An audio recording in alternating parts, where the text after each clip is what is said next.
Well, the name is Pat Thrasher. I am the president of the Western Colorado chapter of the National Railway Historical Society and manager of the Glenwood Railroad Museum. Railroads historically facilitated a westward migration. They had their environmental impacts, they had their cultural impacts. They also became a very colorful part of the history of the West especially. Prior to 1887, if you wanted to come to Glenwood Springs, it was a challenge. Conventional wisdom was Glenwood Canyon was impassable. Even the Native American trails went around the canyon rather than through it. That all changed in October of 1887 when the Denver and Rio Grand Railroad finally arrived here. They were in a bit of a race with another railroad, the Colorado Midland, and won that race by about 4 months. 1887, railroad construction is still largely done by hand, and much of it by immigrant labor.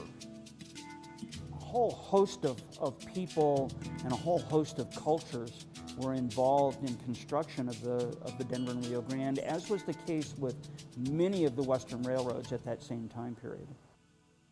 Coming down through the canyon, they had to carve out a bench on which to put the railroad. There were a number of tunnels that had to be hand cut, essentially. A lot of folks think Glenwood was the destination, and it was not. The destination was Aspen because of the mining activity. Glenwood Springs just happened to be along the way. At the same time, there were some things here in Glenwood that attracted people, the hot springs, the scenery. Several presidents would come here, most notably Teddy Roosevelt, who used the Hotel Colorado as his Western White House during one of his hunting trips. The first station here in Glenwood Springs, in fact, was typical wood frame railroad architecture. It was located about 4 blocks west of where we are today. You know, the first road into Glenwood really didn't occur until after 1900. And so if you really were coming to Glenwood Springs, you came by train. The depot was the front door to the community.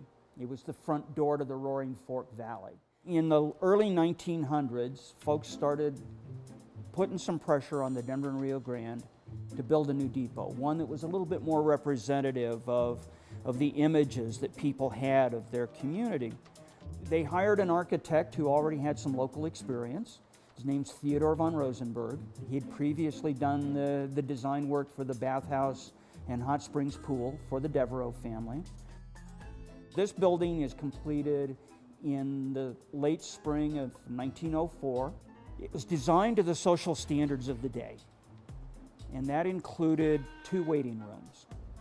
The railroad practiced gender segregation, as did most railroads of the day. So they had a men's waiting room and a ladies' waiting room. Train travel has been evolutionary. It was, in the beginning, utilitarian. I mean, it was essential, particularly if you were going to travel any great distance. And a lot of those early passenger cars were not all that comfortable. The suspension's a little rough. The benches are a little rough. They're heated with coal stoves in the corner. Rail passenger travel sort of evolved from an absolute essential to something that became a little bit more sophisticated. And we start to see, into late 1930s, introduction of the streamliners. Stainless steel, streamlined, shiny, diesel electric, none of this coal smoke. That sparks a whole revolution in rail travel. Finally, then, the original California Zephyr in 1949. The Cal Zephyr was one of the first trains to employ Vistadome cars. And tradition has it that Glenwood Canyon, in fact, is responsible for the inspiration of the Vistadome cars for which the Cal Zephyr and other trains became so well known. When air travel becomes a lot more reliable and we're building interstate highways, there's a movement afoot by most of the railroads to get out of the passenger business, and yet there are a lot of people who want to continue riding trains, and that's when we see the birth of the Amtrak. One of the trains that survives is the California Zephyr. It looks a little different than the original Zephyr, but it's still here. You can get on the train, you can kick back. I like to encourage folks to put the books away, put the devices away. It's a way to see some parts of Colorado, some parts of the country in general that you don't easily see from an airplane or from a car. I would like to think that more and more people will embrace rail travel as an alternative.